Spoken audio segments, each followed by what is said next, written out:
Let's give a brief shout out to each of our major nerve systems in turn, mentioning what type of neuron they primarily use and where you can find those cheeky little ganglia, starting with the sensory ganglia. Sensory neurons come in two types, pseudo-unipolar and bipolar. These nerves bring sensory information from the body to the central nervous system, entering the spinal cord via the dorsal root, seen here. And highlighted here in green are the sensory ganglia themselves, positioned dorsally. Ganglia are also present in each of the divisions of the autonomic nervous system. Sympathetic ganglia are found associated with afferent components of the cranial nerves and peripheral nerves, and they're present in the sympathetic trunk, like we can see in green just here.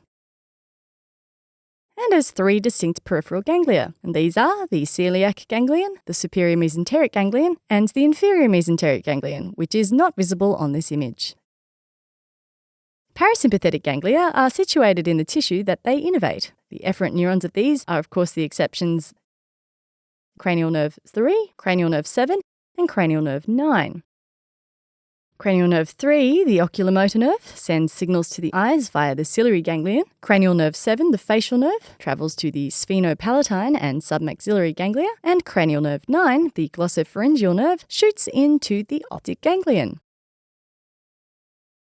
In the small intestine, which is highlighted on this image, the parasympathetic ganglia are found in the intestinal wall. They are integrated within the myenteric plexus, which is a network of nerves within the intestinal wall, and we'll use the parasympathetic nervous system as an example to examine nerve ganglia more closely. Let's now use the microscope and zoom in on the myenteric plexus. The myenteric plexus, also known as Auerbach's plexus, innervates the two layers of the muscularis propria. Although the plexus contains parasympathetic and sympathetic fibers, the ganglia in the myenteric plexus are solely parasympathetic. The plexus can be identified as nerve tissue on histological section as a paler area with a well-defined edge caused by the presence of the epineurium. Another image from our atlas shows the plexus more clearly, the epineurium being this pink line encircling a bundle of nerve fibers. The muscle fibers are also very visible with their elongated nuclei, and let's just isolate the parasympathetic nerve, cut it along its length and increase the magnification a little bit further to show an image of our previous view of a bundle of parasympathetic nerve fibers running within a nerve. So the term nerve fiber is synonymous with neuron, and connective tissue stains blue or purple on Leidwig staining, which is the staining method used here. With that in mind, let's point out a couple of things. So here is the epineurium, which encloses the entire nerve, and the perineurium, which envelopes each nerve fascicle. And over here we have the endoneurium, which exists around each nerve fiber, enclosing the axon and the Schwann cell. Sliding along to the edge of the image, we can observe a parasympathetic ganglion, and the nerve cell bodies have been captured well here, so we'll use this image as our base for the next section of the tutorial. So we know that this is a parasympathetic ganglion from context, as we know that this is a histological section of an afferent parasympathetic nerve, and each neuron has an axon running within the nerve, has its cell body in the ganglia, and has a fiber, i.e. the other axon, continuing on its merry way off the right-hand side of the image.